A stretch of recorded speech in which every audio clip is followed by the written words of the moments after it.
بسم اللہ الرحمن الرحیم۔ ظالم محترم اصل ہمارا امتحان ہے، جو بچپن سے پکار رہے ہیں امام کو، امتحان ان کا ہے، کیونکہ یہ نہ ہو خدا نہ خواستہ کہیں میرے اپنے اندر ایسی صفات پیدا ہو جائیں کہ جب امام ظہور کریں اور میں ان کی آواز میں لبیک نہ کہوں۔ روایات کہتی بھی ہیں کہ کچھ لوگ جب امام آئیں گے تو تشویش میں ہوں گے، شک کی حالت میں ہوں گے، کیا یہ وہی ہے یا کوئی اور ہے؟ اور بعض اوقات لوگ ان کی طرف جائیں گے بھی صحیح، اور پھر بھی بعض اوقات کہیں گے کیا ہم نے صحیح اقدام کیا یا نہیں کیا۔ وہ یہ خطرناک مرحلہ ہے۔ انسان ساری زندگی کربلا پہ گریا کرے اور وارث کربلا جب آئے تو میدان سے بھاگ جائے۔ تو اس کے لیے بہت ضروری ہے کہ ہم اپنی زندگی کو ریوائیو کریں، اپنے آپ کو بیدار کریں جانے محترم۔ اسی لیے روایات میں ایک بہت بڑا حصہ انسان کے باطن سے تعلق رکھتا ہے۔ انسان کا باطن اگر صاف ہے تو وہ کبھی بھی نقصان میں نہیں رہے گا۔ ظاہر بہت ضروری ہے، اپنے آپ کو صاف رکھیں، پاک رکھیں، طاہر رکھیں، نماز پڑھیں، عبادت کریں، صاف لباس پہنیں، لیکن اگر باطن میں خوشبو نہیں ہے تو باہر آپ جتنے بھی عطر لگا لیں آپ کا باطن خوشبودار نہیں ہو سکتا۔ اور وہ تبھی ہوگا کہ جب آپ ان حدیثوں پہ عمل کریں گے جو معصومین نے ارشاد فرمائی ہے۔ رسول خدا حضرت محمد مصطفیٰ صلی اللہ علیہ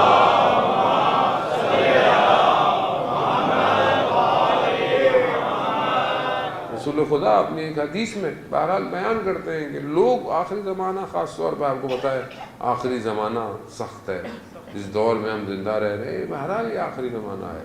حالات آپ کے سامنے ہیں، فتنے آپ کے سامنے ہیں، امتحانات آپ کے سامنے ہیں، مشکلات، ایسی ایسی چیزیں ہو رہی ہیں جو انسان نے شاید سنی بھی نہیں تھی، اور دنیا میں وہ ساری چیزیں ہو رہی ہیں۔ رسول خدا فرماتے ہیں کہ بہرحال لوگ کس طرح ہوں گے، کہ لوگ کس طرح کے ہو جائیں گے، کہ لوگ جو ہے وہ مال سے زیادہ محبت کریں گے حساب کے بجائے۔ یعنی لوگوں کو مال سے محبت ہوگی لیکن یہ نہیں ہوگا کہ قیامت میں ان کا حساب بھی ہونا ہے یا نہیں ہونا۔ حساب کو بھول جائیں گے، مال سے محبت کریں گے۔ آج آپ دیکھ لیں کہ دنیا 2 اور 2 4 کے چکر میں رہتی ہے، بعض وقت کہتی ہے 5 کیوں نہیں ہو رہا، وہ اسی چکر میں رہتی ہے، لیکن یہ بھول جاتی ہے کہ یہ حلال سے ہو رہا ہے کہ حرام سے ہو رہا ہے۔ اور اگر میں کر بھی رہا ہوں تو میں قیامت میں مجھے اس کا جب حساب دینا پڑے گا تو کیا میں حساب دینے کو تیار ہوں یا نہیں۔ نجف میں ایک شخص نے کسی سے جو ہے وہ قرض دیا ہوا تھا، اس شخص نے اس کو پیسے واپس نہیں کیے، تو اس نے بڑی کوشش کی، تو اس نے سنا ہوتا کہ فلانے عالم کے درس میں یہ وہ میرا قرض دار جاتا ہے، تو میں ان سے کہتا ہوں شاید ان کے کہنے پر اس کو اثر ہو جائے۔ تو بہرحال وہ آتا ہے، وہ بیٹھتا ہے، تو وہ عالم دین خود بیان کرتے ہیں کہ میں اس سے پہلے کہ میں تعلیم حاصل کرتا میری دکان تھی، اور وہاں میری دکان میں ایک دن ایک یہودی آیا، میں نے اس کا جو بھی اس نے لیا تو اس کا 1 درہم میرے پر بچتا تھا، تو میں نے جو ہے وہ درود بھیج دیا محمد و آل محمد۔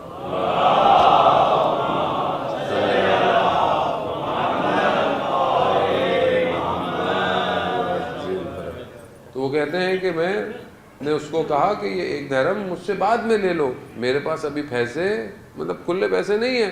تو وہ بضد ہوا کہ مجھے ابھی چاہیے۔ اس نے بولا بھائی بعد میں لے لینا، کہا نہیں مجھے ابھی چاہیے۔ وہ یہ کہہ کر وہ چلا گیا۔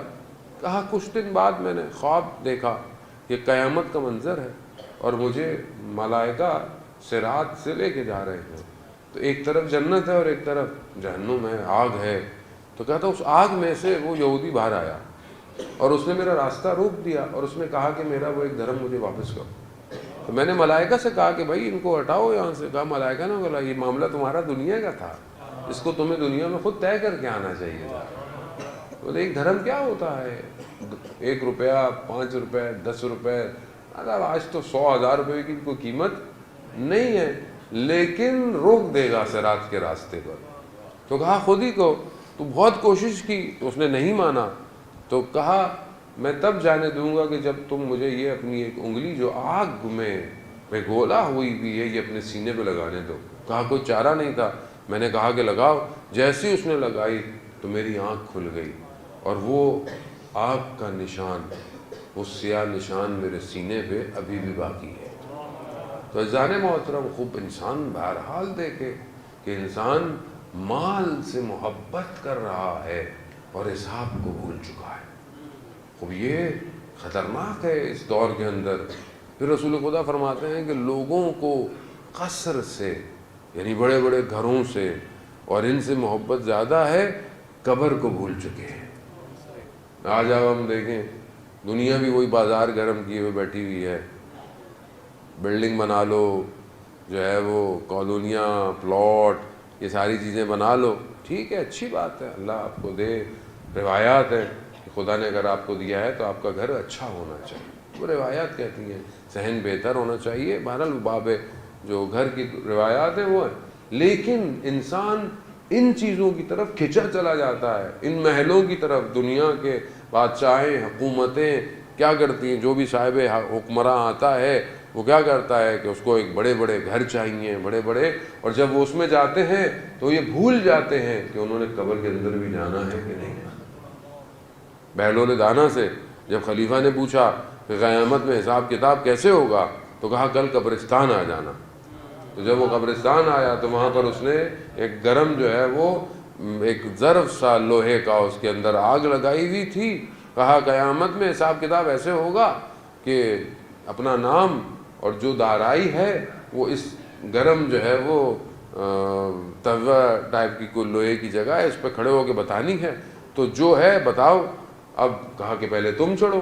اب وہ بہلول دانا جو تھے انہوں نے تو اپنا نام سا بتایا، دو چار چیزیں تھیں، نام لیا، واپس نیچے اتر آئے۔ بادشاہ سلامت جیسے اوپر چڑھے، وہ عالی جناب اور اسی میں ہی ان کے پاؤں جو ہیں وہ جل گئے، تو وہ اپنی دارائی کیا بتاتے۔ تو عزیزان محترم، اس لیے عبد حقیر ہونا کمال ہے۔ ابھی لوگ ہمارے ناموں کے آگے بھی علامہ اور پتہ نہیں کیا کیا لگا دیتے ہیں۔ قیامت میں اگر حساب ہو گیا تو ہم تو ابھی بھی کہتے ہیں خدا ہم نے نہیں کہا تھا انہیں، یہ پوسٹر میں جو ہمارے نام لگاتے ہیں واللہ ہم اس کے قابل نہیں ہیں، ہم بہرحال ایک طالب علم سے ہیں۔ تو خدا حساب طالب علم بن کے بھی نہ لینا، حساب اگر لینا ہے تو اپنے فضل و کرم سے لینا۔ اور جانے محترم، خوب یہ رسول خدا کی حدیث ہے کہ لوگ کثر سے، محلوں سے محبت میں ہیں اور قبروں کو بھول چکے ہیں۔ پھر رسول خدا ارشاد فرماتے ہیں کہ لوگ اپنے نفس سے محبت میں ہیں اور اپنے رب کو بھول چکے ہیں۔ اور آپ کے سامنے ہے، انسان اپنی نفسانی خواہشات کا غلام ہوا، انسان جو ہے وہ بعض اوقات زبان کی ایک لذت کی خاطر گناہ کر بیٹھتا ہے، انسان اپنی ایک نگاہ کی خاطر خدا کو بھول جاتا ہے۔ یہ نفسانی خواہشات ہے۔ انسان کو بعض اوقات غیبت کرنے میں، برائی کرنے میں، تہمت لگانے میں لذت ملتی ہے، انسان اسی کے چکر کے اندر اپنے پروردگار کو بھول گیا۔ مالک یوم الدین ہے، ان اللہ علی کل شیء قدیر ہے، سب کچھ اسی کے اختیار میں ہے، اس کی بارگاہ سے کون بھاگ کے، لا یمکن الفرار من حکومت، پروردگار تیری حکومت سے فرار ممکن نہیں ہے۔ لیکن انسان بہرحال آپ دیکھیں کہ ابھی بہرحال میں بھی آپ کے سامنے چار باتیں کرتا ہوں، میرا دل بھی بڑا مغموم ہے، میں بھی باہر نکلتا ہوں، میں بھی اسی دنیا کا شکار ہو جاتا ہوں، بھول جاتا ہے آدمی، پھر وہی ساری چیزیں ہو جاتی ہیں۔ بعض اوقات ہمیں بھی ہمارے گھر والے یاد دلاتے ہیں، آپ مولانا ہے، خوب انسان ہے، انسان نفس کا شکار ہو جاتا ہے۔ انسان بعض اوقات، چھوٹی بچی بھی ہمیں کہتی ہے کہ بابا بس شما کیا آواز تھی، مولانا ہے آپ کیسی بات کر رہے ہیں۔ خوب انسان واقعاً انسان اتنا دنیا میں محو ہو گیا ہے کہ اصل غفلت کا شکار ہے، اور یہ غفلت انسان کو گناہ کی طرف لے جاتی ہے۔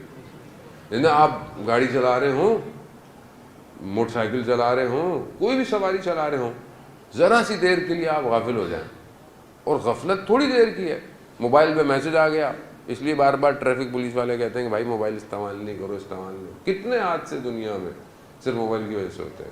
کیا ہے وجہ؟ کیا ہے؟ تھوڑی دیر آپ نے یہاں دھیان دیا، آپ کا دھیان اس پر آتا ہے، چاہے ٹیکسٹ ہے چاہے جو بھی ہے، غافل، اس ذرا سی غفلت انسان کی زندگی میں کتنا بڑا حادثہ کر بیٹھتی ہے۔ یہی غفلت انسان کو گناہ کی طرف لے کے جاتی ہے۔ اور غفلت کیسی ہے کہ انسان بھول جاتا ہے کہ پروردگار اسے دیکھ رہا ہے۔ یہ غفلت ہی تو ہے، ذرا سی غفلت انسان کر بیٹھے تو انسان اتنے گہرے کنویں میں چلا جاتا ہے کہ پھر وہ اپنے گناہوں کے دلدل میں جب پھنستا چلا جاتا ہے تو اسے باہر آنا بڑا مشکل ہو جاتا ہے۔ مگر وہ کتنا رحمان ہے، وہ قرآن میں ارشاد فرماتا ہے ان اللہ یحب التوابین، میں توبہ کرنے والوں سے محبت کرتا ہوں۔ وہ یہ نہیں کہتا کہ تم پہلے 10 سال میں توبہ کرو، نہیں، وہ کہتا ہے کبھی بھی توبہ کرو، یعنی انلیمیٹڈ ہے، کوئی کنڈیشن نہیں لگائی خدا نے قرآن میں کہ توبہ کب کرو، ہاں کبھی بھی توبہ کر لو، میں تم سے محبت کرتا ہوں۔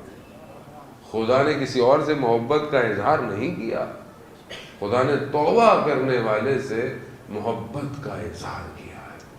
تو وزان محترم، بہرحال زندگی گزرتی چلی جا رہی ہے، انسان کو پتہ تھوڑی ہے آج ممبر پر ہے کل قبر پر ہے، کوئی بھی چیز ہے، انسان دنیا کی چیزوں سے، بعض اوقات ضروری نہیں ہے کہ انسان کے لیے محل بڑی بڑی عمارتیں ہوں، چھوٹی سی چیز بھی اگر اس کی عشق میں گرفتار ہے تو یہ جھوپڑی بھی اس کے لیے اس محل سے زیادہ خطرناک ہو جاتی ہے۔ انسان بعض اوقات چھوٹی سی چیز، بڑی بڑی چیزیں انسان کہتا ہے کہ میں قربان کر دوں گا، لیکن بعض اوقات چھوٹی چیز اس کے نفس کو برباد کر کر وہ خدا کو بھول جاتا ہے۔ وہ یہ انسان کو خود اپنی زندگی میں دیکھنا ہے کہ وہ کس چیز کے ساتھ جو ہے وہ جڑا ہوا ہے۔ بہرحال میں بہت زیادہ وقت آپ کی خدمت میں لوں گا، کہیں اور بھی بہرحال مجلس کے لیے جانا ہے۔ شادمان رضا صاحب بھی تشریف لا چکے ہیں نوخانی کے لیے۔ اللہ جان محترم اس در سے اپنے آپ کو جوڑیں، اور یہ ادھر ہے کہ جہاں پر بڑے بڑے علماء بیان کرتے ہیں کہ جب ہم اس دروازے پر آئے تو زندگی بدل گئی، کیونکہ تاریخ میں یہ دروازہ جلا دیا گیا، مگر یہ جلا ہوا دروازہ آج بھی لوگوں کو ہدایت دے رہا ہے۔ علامہ تیجانی اپنی کتاب جس میں اس کا عنوان ہی یہی ہے کہ اور پھر میں ہدایت پا گیا۔ مجھے ایک دفعہ توفیق ہوئی ان کو سننے کی پروگرام کے اندر، تو وہ خود فرماتے ہیں کہ جب انسان تاریخ کے ان اوراق کو پلٹتا ہے اور جب اس دروازے پہ پہنچتا ہے، یہ عجیب دروازہ ہے عزیزان محترم، یہ باعث ہدایت ہے۔ وہ کہ ظلم ہوا اس میں کوئی شک نہیں، اور برات بھی انسان کو دشمن سے کرنی چاہیے، وہ کہ اس کے بہرحال طریقے ہیں حالات اور واقعات کو دیکھتے ہوئے، لیکن یہ دروازہ آج تک ہدایت دے رہا ہے۔ اگر یہ خاتون نہ ہوتی عزیزان محترم، بڑے بڑے علماء آج بھی جو صاحبان علم ہیں، نور ہے جن کے بیان میں، وہ کہتے ہیں کہ اس خاتون نے آ کر خدا کے اس پورے نظام کو بچایا ہے، ورنہ اتنی تاریکی تھی کہ انسان اس میں ڈوب کر ختم ہو جاتا۔